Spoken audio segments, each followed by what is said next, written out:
Yo creo que todos hemos vivido momentos o hemos vivido situaciones en donde exactamente nos hemos ubicado tal como lo hemos expresado. Momentos en los cuales decimos, ¿qué hago? ¿O qué tengo que hacer en estas circunstancias? Quiero decirles que cuando no encontramos qué hacer ante alguna circunstancia, lo mejor es no hacer nada. Eso es lo primero que tengo que aprender. Si tengo alguna situación en la cual no encuentro qué hacer, entonces no voy a hacer nada en ese momento. O en otras palabras, no voy a mover ninguno de los elementos que componen la situación que estoy viviendo. No voy a hacer absolutamente nada.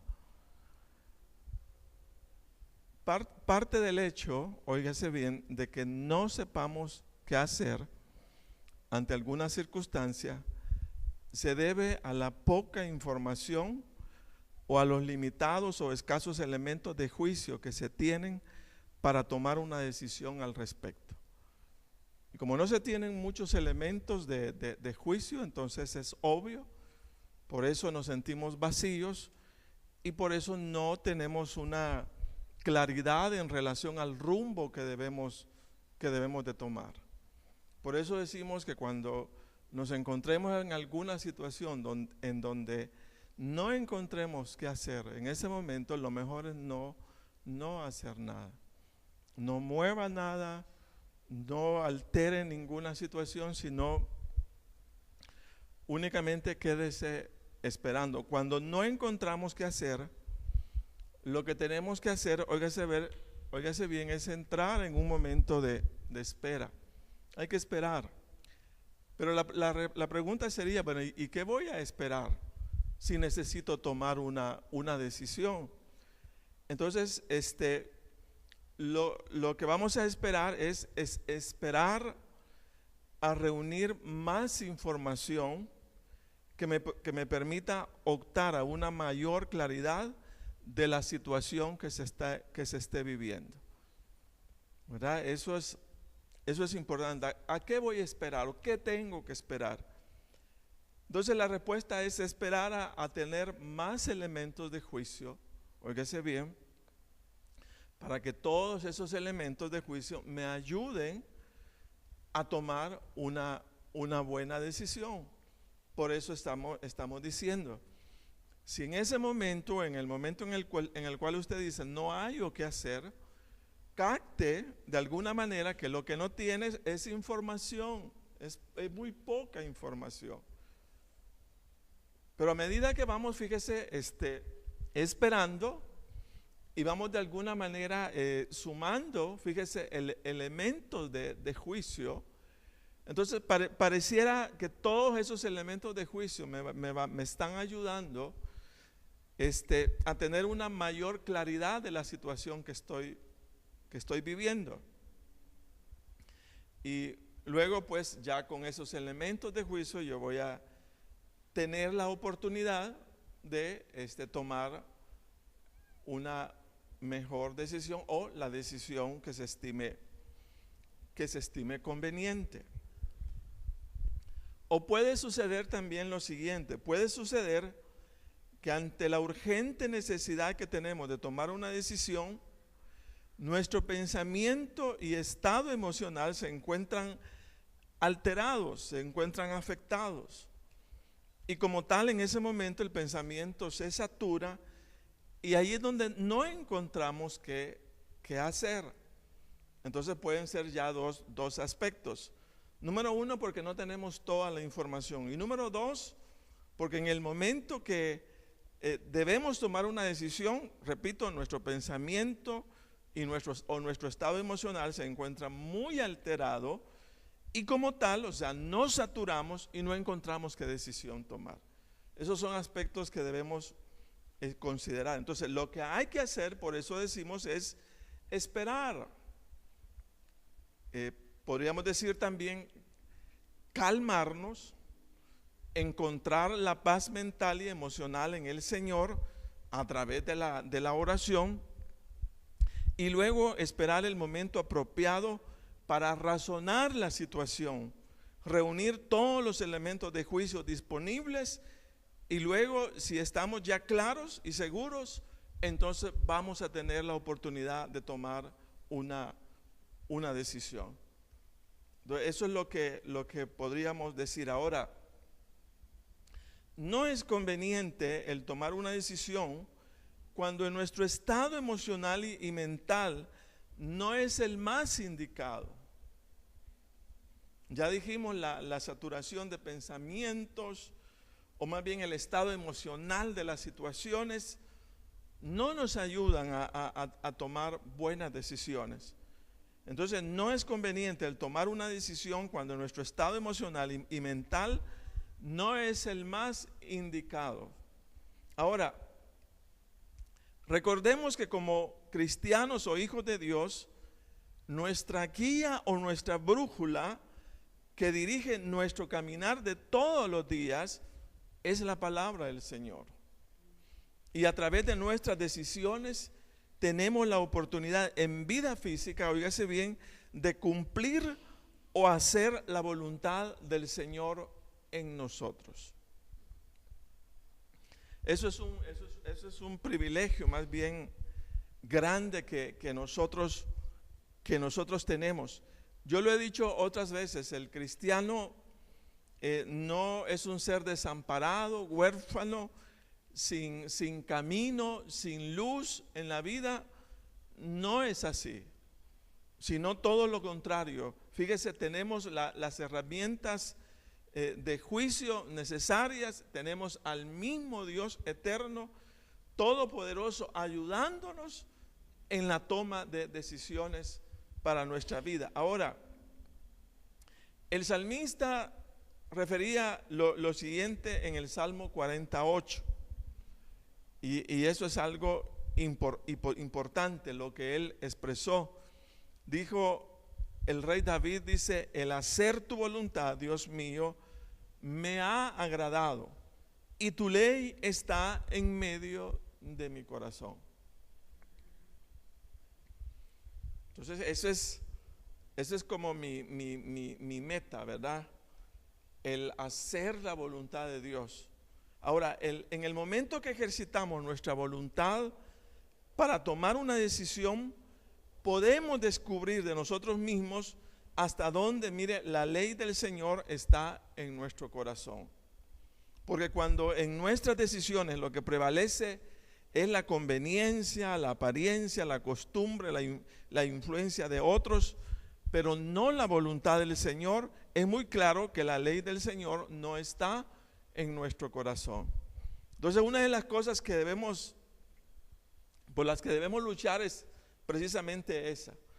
Si vamos a tomar una decisión, la vamos a tomar honrando el nombre de nuestro Dios. Pero no solamente, honrando, sino cumpliendo, ¿verdad? Su palabra.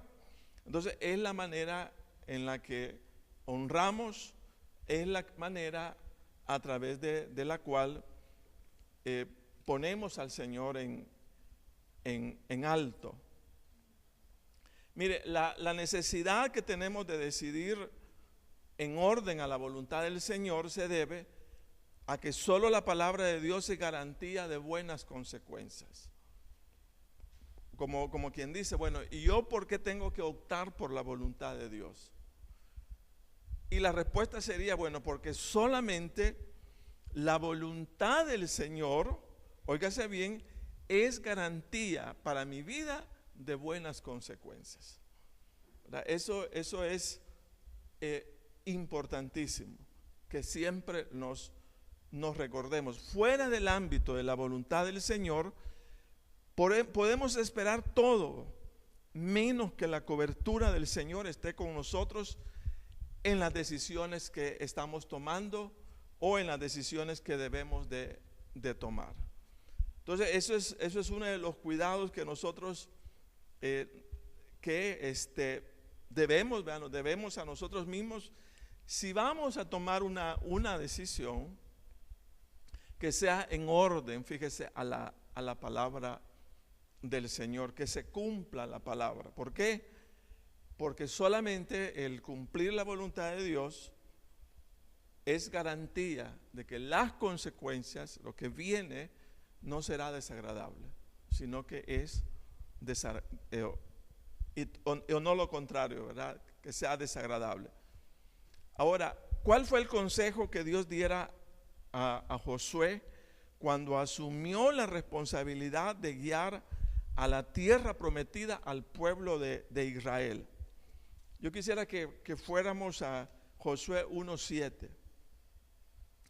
Fíjese que aquí está aconsejando, el mismo Dios está aconsejando a Josué. Y Josué está en una etapa muy difícil, o de mucho compromiso, siendo que está asumiendo la responsabilidad, ya que Moisés ha muerto y él tiene que guiar a todo un pueblo. Fíjese bien, no es guiar a una familia, guiar a miles de personas. Entonces el mismo Dios se detiene, y a mí de veras me admiro esta palabra, porque es Dios prácticamente moviendo a una persona que está asumiendo una gran responsabilidad. O como quien dice, ¿qué consejo le daría yo a una persona que está próximo, fíjese, a asumir la responsabilidad de guiar a otras personas? Entonces el Señor lo hace, y lo hace con Josué. ¿Qué le diría yo? ¿Qué le aconsejaría? Ahora veamos qué le aconsejó Dios, el Dios eterno, a Josué, que estaba asumiendo esa responsabilidad. Y oiga lo que dice Josué 1:7: solamente esfuérzate y sé muy valiente para cuidar de hacer conforme a toda la ley que mi siervo Moisés te mandó. Mire, eso a mí me dice mucho, para cuidar de hacer conforme a la ley que mi siervo Moisés te mandó. ¿Sabe qué me dice eso? Que yo no tengo que inventar nada. Yo no tengo que inventar para dónde tengo que ir.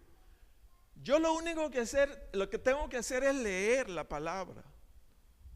Yo lo único que tengo que hacer es familiarizarme con la palabra del Señor. Dice, para cuidar de hacer conforme a toda la ley que mi siervo Moisés te mandó.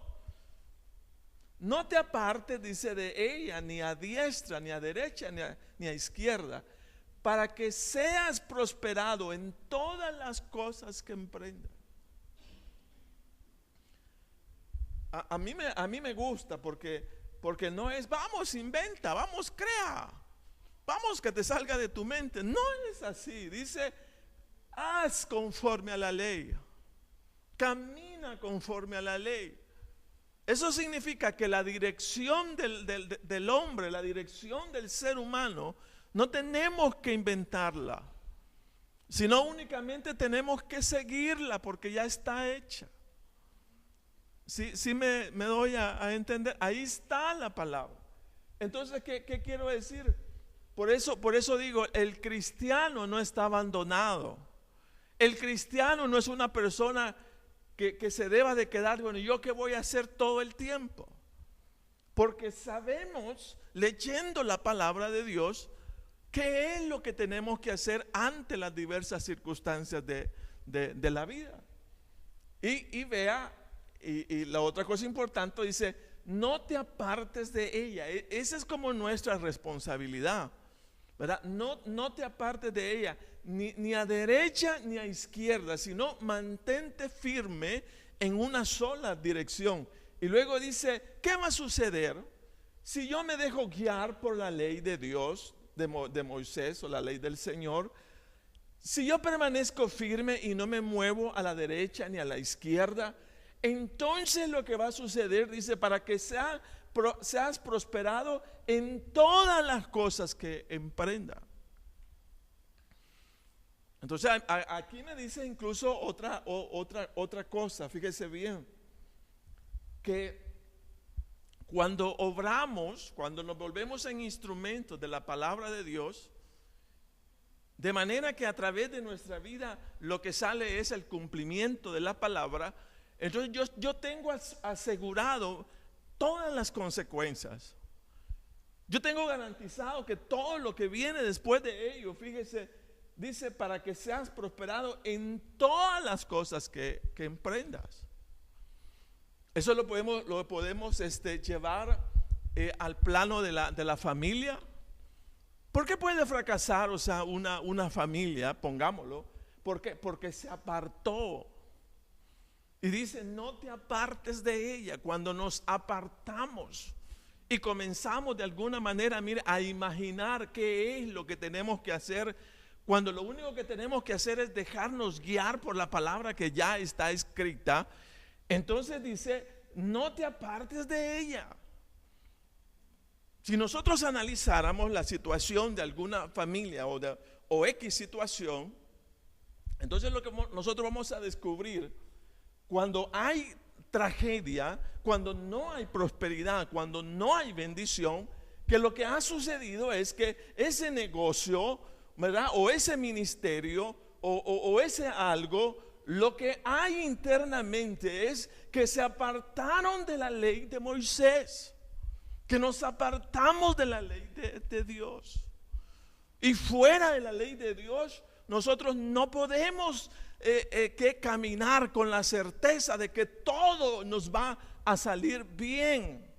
Por eso hemos de tener bien claro, óigase bien, que no es solo mi buen deseo, mi buen ánimo, lo que basta o es suficiente en la vida para salir adelante. No es así. Yo puedo tener buen deseo, yo puedo tener buenos pensamientos, pero si no camino en orden a la palabra de Dios y me aparto de la palabra de Dios, yo no voy a tener prosperidad. Yo me voy, más bien me extravié, me perdí del camino, me perdí.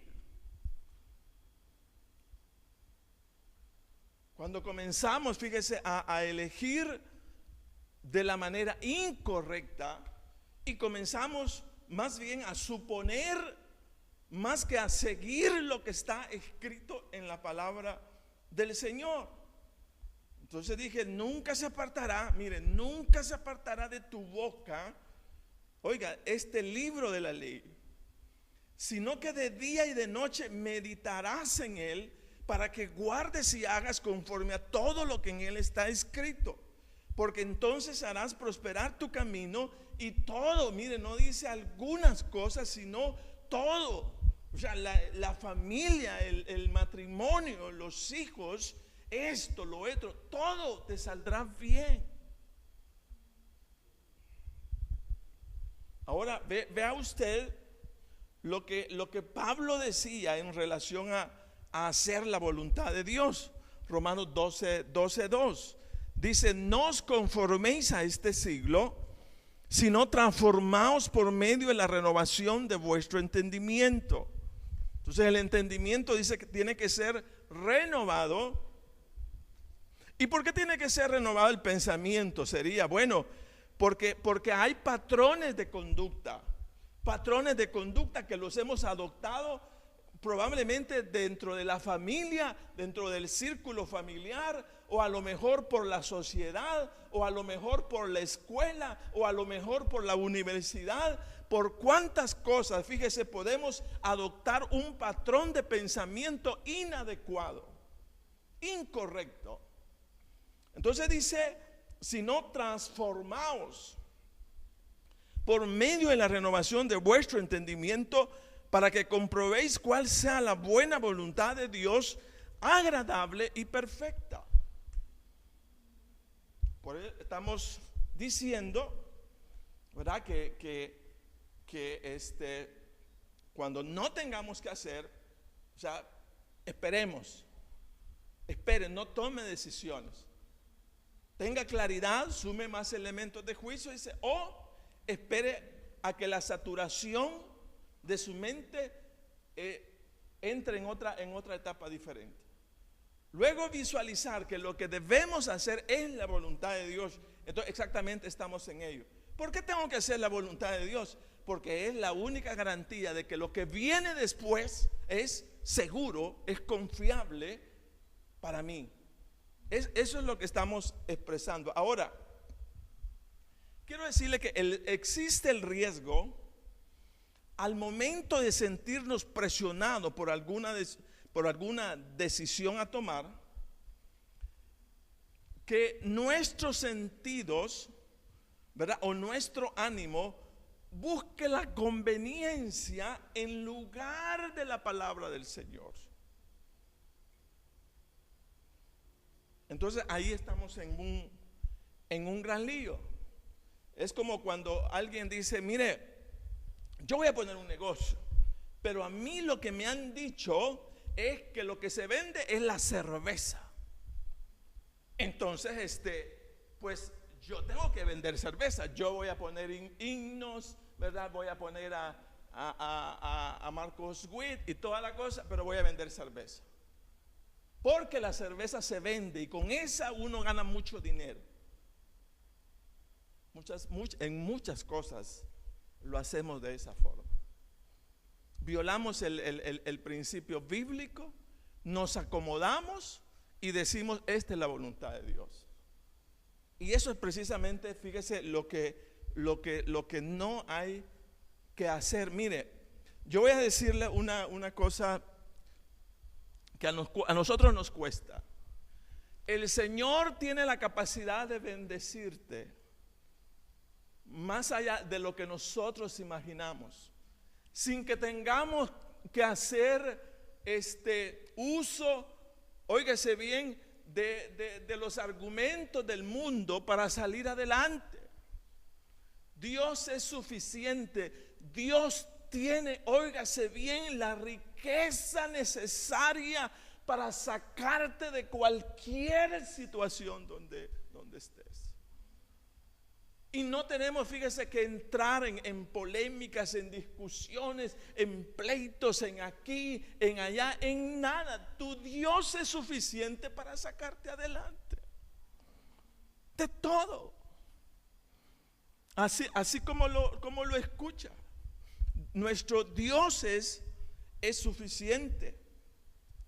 Pero, repito, en momentos nuestras decisiones no son a la luz de la palabra, sino que lo que hacen es acomodarse a lo conveniente, a lo que nos conviene a nosotros.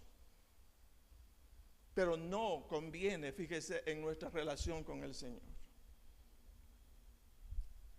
Yo cuando hablo con los abogados, y refuto eso, usted no tiene, Señor, ¿por qué meterse en lío de andar divorciando?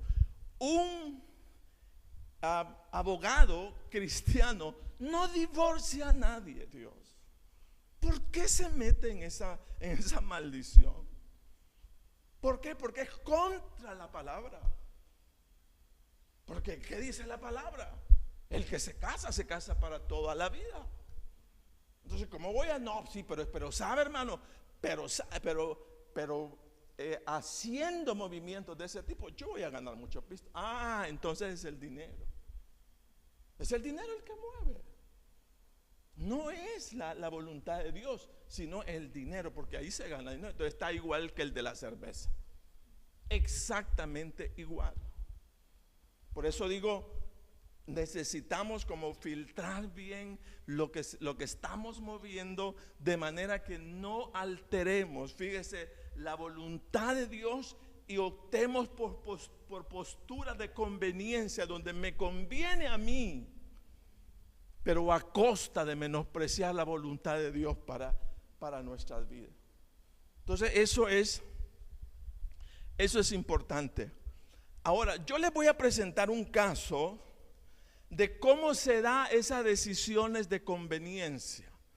¿Cómo es que aparecen, mire, esos momentos en los cuales nos apartamos de Dios, pero nos apartamos del Señor de la manera más sutil que ni siquiera nosotros mismos vemos en qué lío nos estamos metiendo?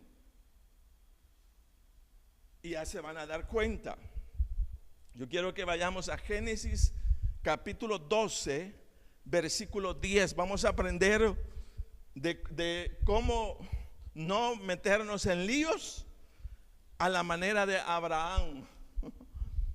Abraham vamos a usarlo como ejemplo de esta situación. Vamos a caminar hasta del 10 al 20 para estar ahí listo. Oiga lo que sucedió.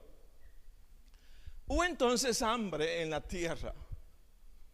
Está bien, había una situación dura, difícil. Viene y dice, y descendió Abraham a Egipto para morar allá. Yo lo que veo es a un hombre tratando de salir adelante con su familia, siendo que en el lugar donde habitaba había toda una crisis de hambre en la tierra. Fíjese bien. Entonces puede ser como hasta lógico el pensar que ese movimiento que hizo Abraham era así, era conveniente, porque en su tierra dice que no había comida. Entonces hubo entonces hambre en la tierra y descendió a Egipto para morar allá. Entonces, como quien dice, tienes razón, como cuando alguien dice, hermano, yo me voy a ir para Estados Unidos porque aquí la cosa está seria. Exactamente lo mismo, la misma decisión. Y dice ahí, porque era grande el hambre en la tierra. Y aconteció, fíjese bien, entonces viene, agarra sus maletas y le dice a su mujer, vámonos, ¿verdad? Vámonos porque aquí la cosa está seria, no hay trabajo, no hay aquí, no hay allá, entonces vámonos. Luego dice, y aconteció que cuando estaba para entrar en Egipto, ¿verdad? Egipto representaba para él salir de sus líos, salir de sus problemas, entrar a un espacio de comodidad distinta, diferente al de su tierra. Pero viene y dice que que cuando estaba para entrar en Egipto, comenzó a imaginar una situación, fíjese, a pensar en una situación. Dijo a Sarai, su mujer, he aquí, ahora conozco que eres mujer de hermoso aspecto. Mire,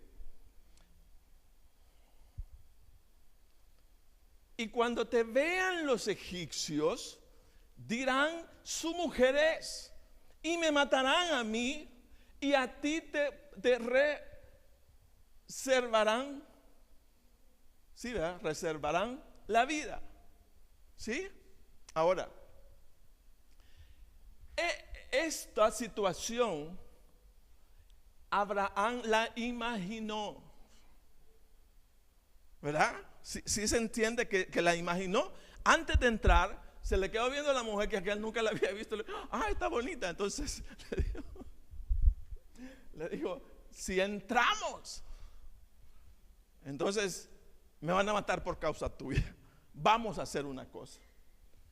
Él comenzó a imaginar que cuando llegaran allá, fíjese, y los egipcios vieran la hermosura de su esposa, entonces a él lo iban a matar. Pero eso era imaginación, ¿verdad? Sí.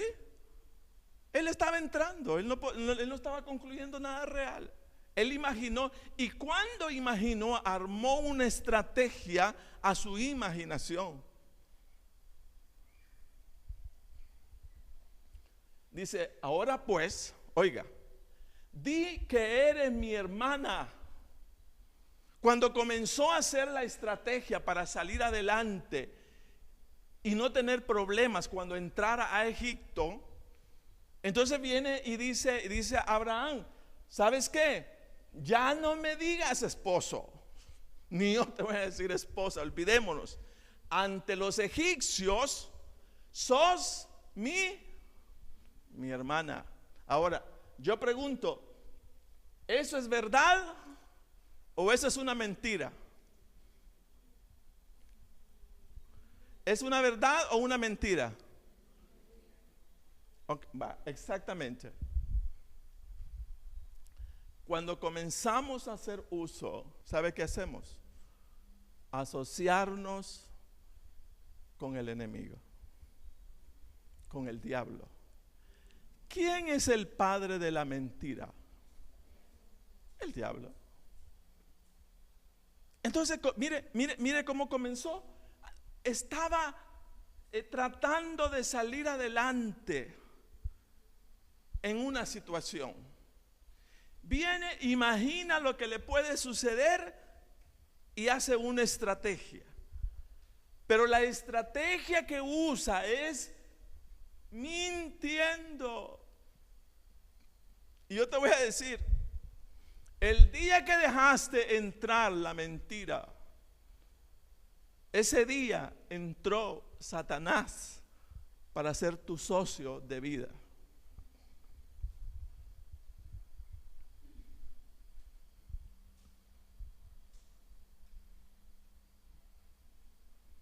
Así como lo oyes. Pero vea, él estaba resolviendo una situación y cualquiera puede decir, pero es lógico a lo mejor.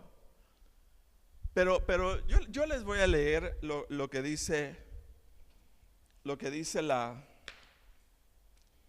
la palabra. Dice, vosotros sois de vuestro padre el diablo, y los deseos de vuestro padre queréis hacer. Él ha sido homicida desde el principio y no ha permanecido en la verdad, porque no hay verdad en él. Cuando habla mentira, de suyo habla, porque es mentiroso y padre de mentira. Pero yo lo hice por conveniencia. Yo mentí porque me convenía. Abraham pudo decir eso, me convenía. Si yo decía que mi mujer era mi mujer, me iban a matar, cosa que era una especulación. Solo una especulación en su mente. Pero él le creyó a la especulación. Pero yo lo que quiero que vean es eso.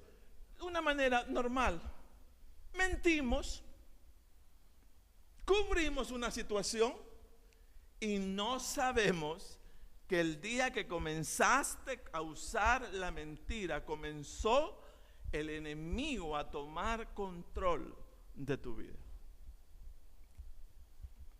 Ahora, veamos lo que sucedió. Y aconteció, mire, que cuando entró Abraham en Egipto, los egipcios vieron que la mujer era hermosa en gran manera. Ahí no se equivocó. Ahí le pegó. Sigamos. También la vieron los príncipes de Faraón y la alabaron delante de él. Tenía razón. Y fue llevada la mujer a casa de Faraón. Parece que también, Faraón se vio atraído por ella.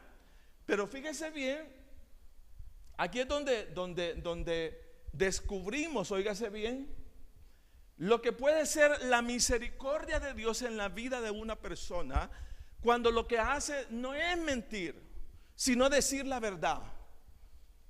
Porque diciendo la verdad, fíjese bien, cuando decimos la verdad, oiga bien esto, cuando usted dice la verdad, queda bajo la cobertura del Dios Todopoderoso.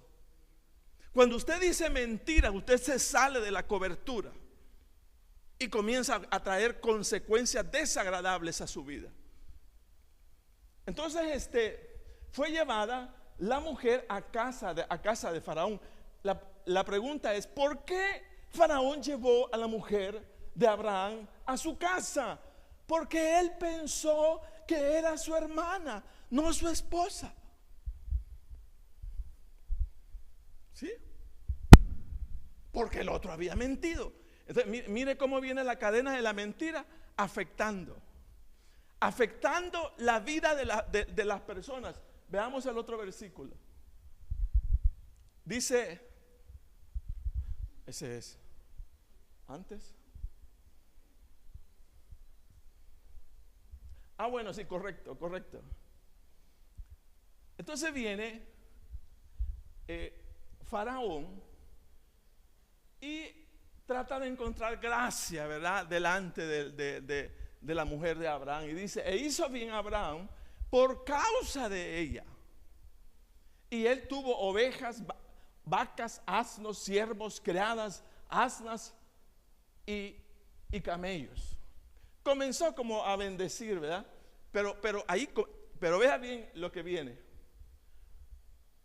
Pero como ya había un ambiente contaminado de situaciones que no tenían por qué darse, en el caso cuando Faraón, fíjese, comenzó de alguna manera a interesarse por la mujer de Abraham, viene, dice, mas Jehová hirió a Faraón y a su casa con grandes plagas por causa de Sarai, mujer de Abraham. Ahora, aquí no dice que Faraón haya tomado por mujer a la hija a la esposa de Abraham, pero lo que sí dice que solo el intento, fíjese bien, de esa situación o de ese tipo de relación ya estaba dando lugar a consecuencias difíciles en la casa de Faraón.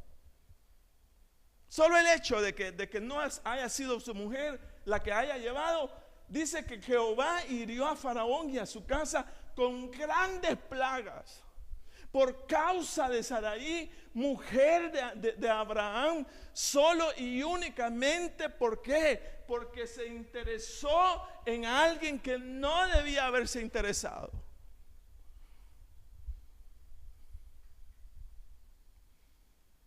Ahora, fíjese bien, ¿quién propició esto? Abraham. ¿Por qué lo propició? ¿En qué momento lo propició? Cuando lo que dijo fue. Entonces yo puedo decir una mentira. Lo que no puedo como prever es toda la consecuencia que me va a venir a raíz de esa mentira. Entonces dice, una mentira así, mire, sí, pero con consecuencias duras y trágicas para tu familia, para tus hijos, para todo. ¿Por qué? Y le pregunta, ¿y por qué? Porque dejaste entrar la mentira.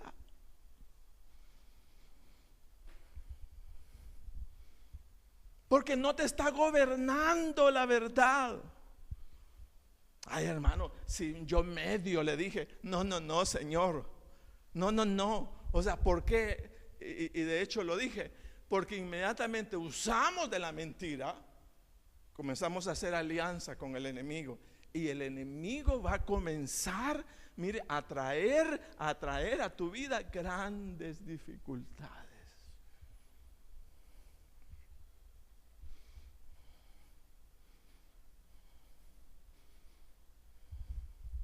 Si me doy a entender, ¿verdad? Pero mire, hermano, pero si la mentira está en todo. Ahí usamos, ¿no? ¿Verdad? Imagínese usted la mentira que dijo ahora.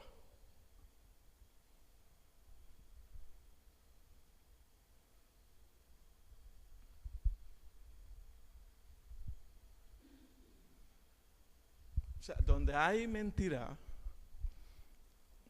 van a comenzar a haber serias consecuencias. Ahora sigamos.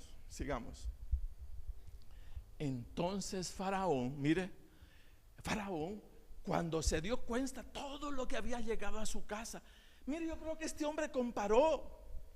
Este hombre debe haber dicho, bueno, pero aquí todos estábamos tranquilos. Aquí en Egipto todos estábamos bien. ¿Qué pasó? O en otras palabras, en buen salvadoreño, le he dicho, ¿qué onda aquí? ¿Qué pasó? Y de alguna manera, no sé cómo, pero él dijo, parece que Abraham tiene que ver en esta situación. Ahora, entonces Faraón llamó a Abraham. Imagínese, usted está ahí en su allí en su cuarto, le llegan a tocar los guardias y dice: Abraham, Faraón te manda a llamar. Eso ha de haber sido, es solo este momentito. Entonces Faraón llamó a Abraham. Ha de haber sido el peor momento que Abraham vivió. Porque Abraham sabía que había dicho una mentira. Y cuando Faraón lo mandó a llamar, era como el momento de la confrontación. ¡Qué duro! Cuando me tienen que confrontar. ¿Por qué? Porque hay indicio de que he mentido, de que no he dicho la verdad de las cosas.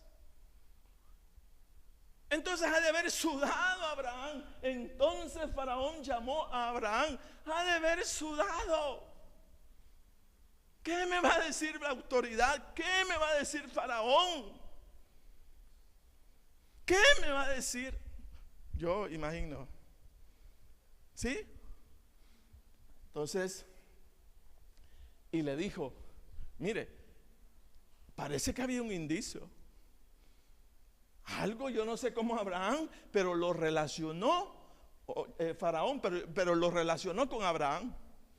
Lo manda a llamar y le dice: ¿qué es esto que has hecho conmigo? Esto no es, hermano, palabras que amables. O sea, ¿qué has hecho conmigo? ¿Qué hiciste conmigo? ¿Qué hiciste? ¿Cómo te atreviste a hacer tal cosa conmigo? Dice: ¿por qué no me declaraste? Mire, ¿por qué no me declaraste que era tu mujer? O en otras palabras, ¿por qué no me dijiste la verdad? Cuando decimos mentira, va a llegar un momento en que alguien va a reclamar la verdad. Decime la verdad. Y no es una situación agradable, sino cuando está siendo uno confrontado por mentiras, entonces uno está en la peor situación que uno pueda imaginar.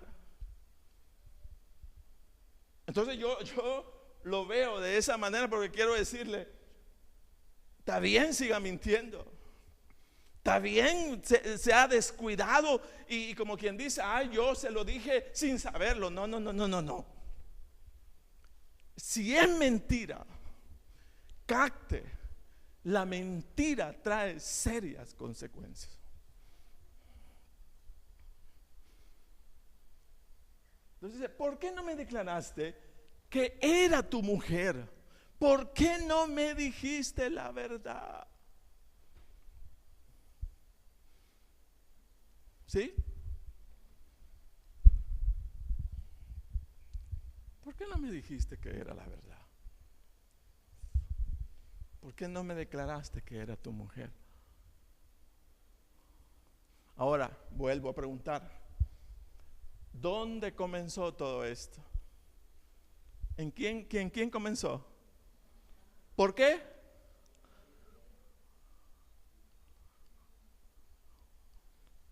Simplemente. Pero Señor, ¿verdad? O Abraham pudo haber dicho acá, porque cuando no nos hacemos feo de las cosas, pero Dios, ¿y por qué me tienes en esta situación? Y Dios le hubiera dicho: acuérdate, mentiste, y por la mentira estás en esta consecuencia. Amén. Sigamos ya para terminar. Porque dijiste en mi hermana, poniéndome en ocasión de tomarla para mí por mujer. Parece que se había guardado. Pero imagínense, aún guardándose, Jehová ya estaba en protección de la mujer de Abraham, y no permitió, y le mandó plagas. Imagínese usted. No se consumó nada malo, pero ya Jehová estaba en contra de quien estaba por operar lo malo. Mire cómo es la cosa. Entonces dice, ahora pues aquí, tu mujer, tómala. Y le va a decir, mira, andate vos. Yo no te quiero ver aquí. Te van con tus bienes y todo, andate, papito, andate. No más. Y la pregunta sería, ¿por qué tan mala? ¿Por qué tan difícil consecuencia? ¿Por qué venir hasta este extremo cuando podemos evitarlo? Por eso decía, no, uno no lo capta, no lo entiende, a veces no lo entendemos. Y yo a veces platico y oigo, este está mintiendo.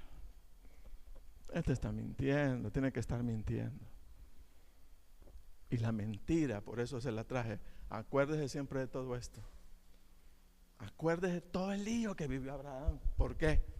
Porque dio lugar a la mentira. Y la mentira, hermanos, lo llevó a momentos tan duros, tan difíciles, que bien pudo haberse evitado. Confiar en su Dios, confiar en el Señor de que no iba a pasar como imaginó. Porque él lo imaginó, hizo su estrategia, armó con mentiras la estrategia y la dejó ir.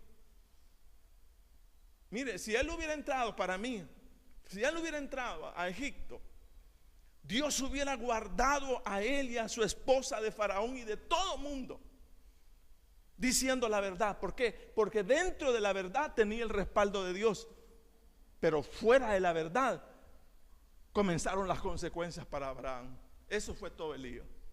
Cuando mentiste, Dios se apartó. Dios se apartó de aquel área en donde, fíjese, Dios te tenía en pie. Pero cuando comenzaste a mentir, Dios se aparta y comienzan las consecuencias sobre la situación. Ahora, ¿podía Abraham echarle la culpa a alguien? No. Entonces, ojalá ayude este mensaje, hermano, porque mi cuestión no es lo que me den gloria a Dios, aleluya, no, sino, acuérdese, desde el día que mientas, ese día comenzó tus grandes líos y tus grandes problemas y tus grandes situaciones difíciles para tu vida, ¿verdad? Y Dios nos quiere evitar de ello. Por eso dice, hablad verdad cada uno con su prójimo. ¿Por qué? Porque hablando la verdad tenemos la cobertura del Dios Todopoderoso. Amén. Póngase de pie.